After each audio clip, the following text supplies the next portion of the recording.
नमस्कार मंडळी. स्वातंत्र्याच्या अमृत महोत्सवानिमित्त आपण सध्या अनेक उपक्रम हाती घेतलेले पाहतो आहोत. या निमित्तानं आपली देशभक्ती, राष्ट्रनिष्ठा व्यक्त करणारी विविध व्यक्तिमत्व आपल्याला भेटत आहेत. त्यांपैकीच एक म्हणजे श्रीयुत अरुण बोराडे साहेब, जे की स्वतः कामगार चळवळीचे नेते आणि प्रसिद्ध साहित्यिक म्हणूनही परिचित आहेत. त्यांनी स्वातंत्र्याच्या अमृत महोत्सवानिमित्त एक आगळा वेगळा उपक्रम हाती घेतलाय.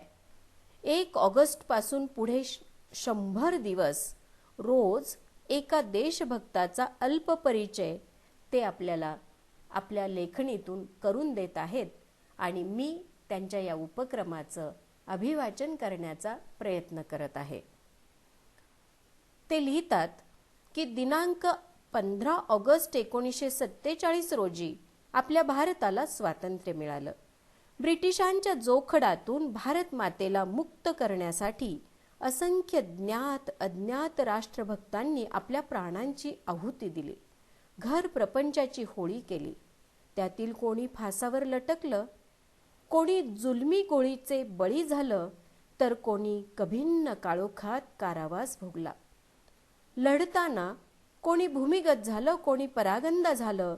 स्वातंत्र्य सूर्याचं काहींना तर दर्शनही नाही घडलं.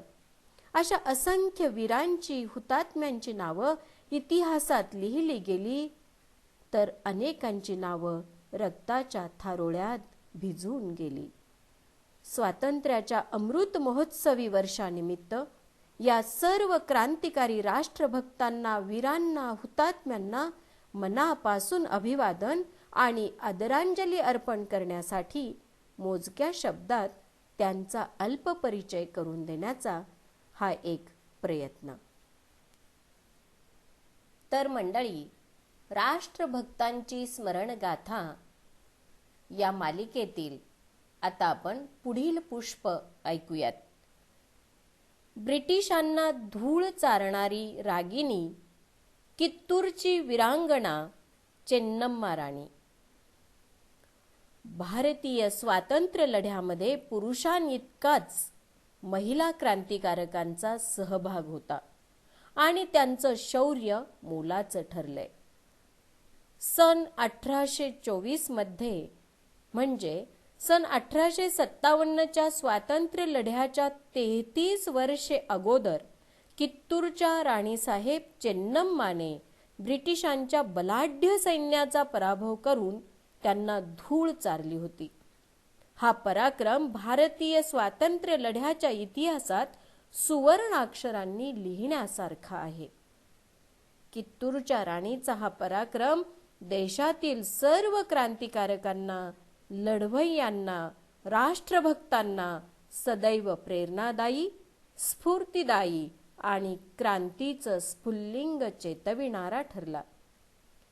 चेन्नम्मा राणीसाहेब यांचा जन्म 23 ऑक्टोबर 1778 रोजी कर्नाटकातील बेळगाव नजीक काकती या लहानशा गावात एका लिंगायत कुटुंबात झाला. त्यांचे पिता धुलप्पा गौडा आणि माता पद्मावती यांनी बालवयातच कन्या चेन्नम्माला अभ्यासाबरोबरच युद्धकलेचंही प्रशिक्षण दिलं होतं.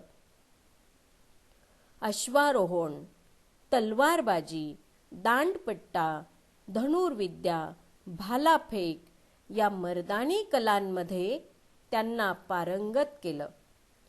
चेन्नम्माला कानडी, मराठी, संस्कृत, उर्दू या भाषा अवगत होत्या. अशा या हुशार आणि बहादूर कन्येचं लग्न कित्तूरचा पराक्रमी राजा मल्ला सर्जा देसाई यांच्याशी लावलं. या घराण्याची अनेक वर्षांची कीर्ती सर्वदूर पसरलेली होती. त्यांचा कित्तूर येथे बळकट असा किल्ला बांधलेला होता. मल्ला सर्जा हा तेथील 11वा राजा होता. कित्तूरचं राज्य हे आर्थिकदृष्ट्याही संपन्न होतं बरं का. चेन्नम्मा राणीसाहेब यांनी लवकरच राज्यकारभारात लक्ष घालून स्वतःचं प्रशासकीय कौशल्य सिद्ध केलं. त्या प्रजेची अधिक काळजी घेऊ लागल्या. त्यांनी प्रजेचा विश्वासही संपादन केला. सन 1816 मध्ये राजा मल्लासर्जा यांचं निधन झालं. त्यानंतर राणीसाहेब चेन्नम्मांच्या देखरेखीखाली राजपुत्र बसवराज गादीवर आला.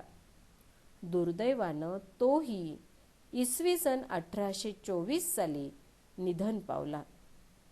एका पाठोपाठ एक हे आघात पचवितानाही राणीसाहेब चेन्नम्मानं प्रजेचं हित जपण्यात कसूर केली नाही. त्याच वेळी भारतामध्ये हळूहळू पाय पसरू लागलेल्या ब्रिटिशांचा डोळा कित्तूरच्या वैभवसंपन्न राज्यावर गेला. कित्तूरच्या खजिन्यात किमती जवाहीर, दागिने आणि मौल्यवान संपत्ती होती. ब्रिटिशांनी राणीसाहेबांच्या शिवलिंगप्पा या दत्तक राजपुत्राला गादीवर बसविण्यास प्रतिबंध केला. त्यांनी कित्तूरला पत्र पाठवून तसं कळवलं. स्वाभिमानी राणीसाहेबांनी हा विरोध झुगारून लावला. तत्कालीन ब्रिटिश गव्हर्नर लॉर्ड एल्फिन्स्टनला त्यांनी पत्र लिहून स्पष्टपणे आपला निर्णय कळवला. माझा दत्तक राजपुत्र शिवलिंगप्पा हाच कित्तूरचा राजा होईल आणि हे तुम्हाला मान्यच करावं लागेल. माझ्या राज्यात मीच निर्णय घेईल.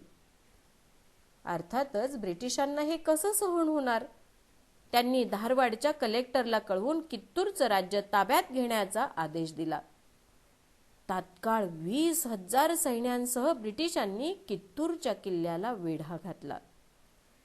त्यांनी राणीसाहेब चेन्नम्माला शरण येण्याचा संदेश दिला.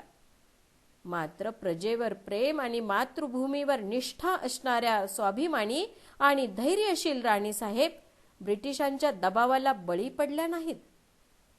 त्यांनी ब्रिटिशांचं लढण्याचं आव्हान स्वीकारलं. या परकीय शत्रूला संपविण्याची वज्रमूठ बांधूनच त्या युद्धाला सज्ज झाल्या आणि स्वतः रणांगणावर उतरल्या. मातृभूमीचं रक्षण करणं हेच आपलं कर्तव्य आहे असं सैनिकांना आवाहन करताच सैन्यही पेटून उठलं. कित्तूरचा सेनापती बालप्पा अमातूर, सांगोली रायण्णा असे पराक्रमी आणि निष्ठावान योद्धे बरोबर होते. त्याचप्रमाणे दत्तक राजपुत्र शिवलिंगप्पाही चांगला लढवय्या आता बनला होता. 20,000 ब्रिटिश सैन्यांकडे बंदुकी, तलवारी, शेकडो तोफा अशी प्रचंड युद्ध सामुग्री होती. तर घोड्यावर स्वार होऊन रणांगणावर आलेल्या चेन्नम्मा राणीच्या हातात तलवार, डोळ्यात आग, मनात शत्रूचा राग, सोबतीला प्रजेवरील प्रेम आणि मातृभूमीवरील निष्ठा होती. लढण्याची ईर्ष्या आणि जिंकण्याची जिद्द होती.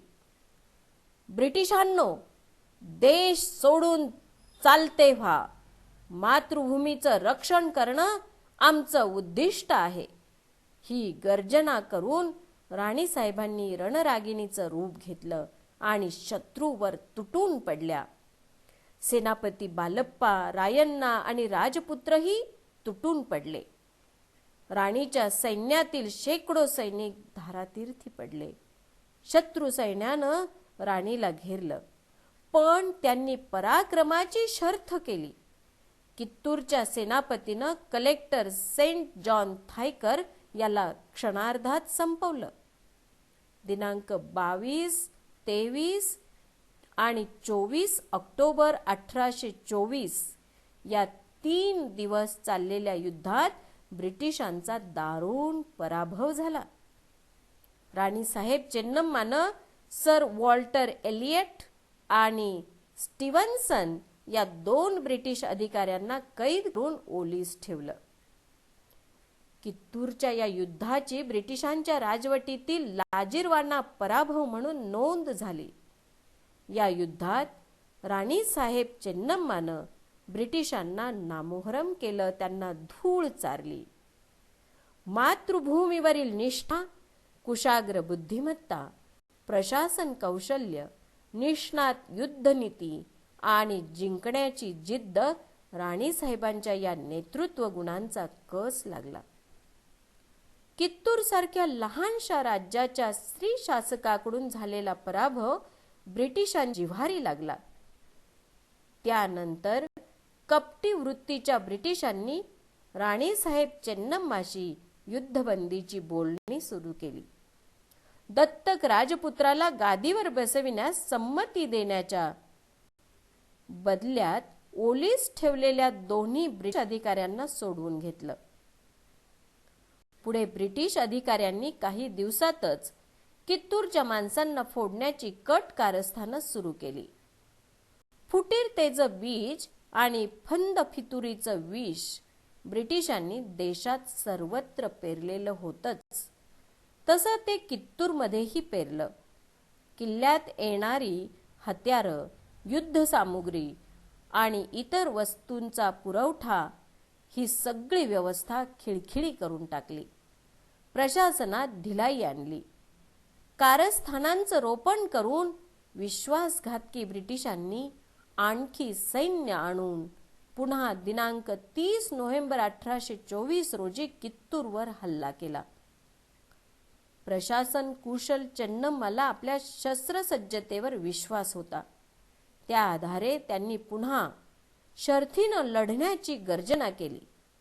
कित्तूर आमचं आहे, तुम्ही चालते व्हा, आमच्या देशात तुमचं काम नाही, अशी गर्जना करत राणीसाहेब पुन्हा शत्रूशी लढायला सज्ज झाल्या. पुन्हा पराक्रमाची शर्थ झाली. या युद्धात ब्रिटिशांचा एक अधिकारी मारला गेला. दोन्हीकडचे सैन्य जखमी झालं. काही मारले गेले. लढाईत राणीसाहेबांनी पराक्रम गाजविला. तथापि किल्लेदार फितुरीचा बळी झाला. फितुरीनं तोफखाना निकामी केला. किल्ल्यावर तोफांमध्ये गोळ्यांऐवजी धान्य व शेण भरलं होतं. कूटनीतीनं लढाईत एकाकी पाडून या वीरांगणेला घेरण्यात आलं आणि अखेरीस ब्रिटिशांनी त्यांना दिनांक 4 डिसेंबर 1824 रोजी कैद केली. कित्तूरच्या इमानी सैनिकांनी मात्र लढायचं सोडलं नाही. त्यानंतरही काही दिवस सैन्य लढतच होतं. कित्तूरचा निष्ठावान मंत्री संगोली रायण्णा हा लढाऊ पाण्याचा पराक्रमी योद्धा होता. राणीसाहेबांना कैद झाल्यावर रायण्णा अधिमानं ब्रिटिशांवर तुटून पडला, पण ब्रिटिशांच्या फौजेपुढं त्याचा टिकाव लागला नाही. दत्तक राजपुत्र शिवलिंगप्पा यालाही ब्रिटिशांनी कैद केली. राणीसाहेब चेन्नम्माला बेलहोंगलच्या किल्ल्यात नजरकैदेत ठेवलं.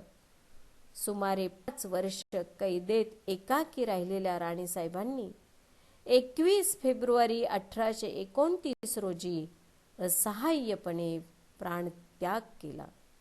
परंतु अखेरपर्यंत त्यांनी ब्रिटिशांची कोणतीही अट मान्य केली नाही अथवा शरणागतीही पत्करली नाही. या स्वाभिमानी आणि लढाऊ वीरांगणा राणी चेन्नम्माचं मातृभूमीसाठी बलिदान स्वातंत्र्य लढ्यातील अतुलनीय शौर्याचं चिरंतन पान आहे. त्यांच्या बलिदानाच्या तेजस्वी ज्वालांनी पुढील देशभर क्रांतीची मशाल धगधगती ठेवली. कित्तूरच्या राणीचा पराक्रम देशातील सर्व लढवय्ये, क्रांतिकारक आणि राष्ट्रभक्तांना सदैव प्रेरणादायी ठरला. भारतीय स्वातंत्र्याच्या अमृत महोत्सवानिमित्त या राष्ट्रभक्त लढवय्या वीरांगणेला माझे कोटी कोटी प्रणाम आणि विनम्र अभिवादन. जय हिंद.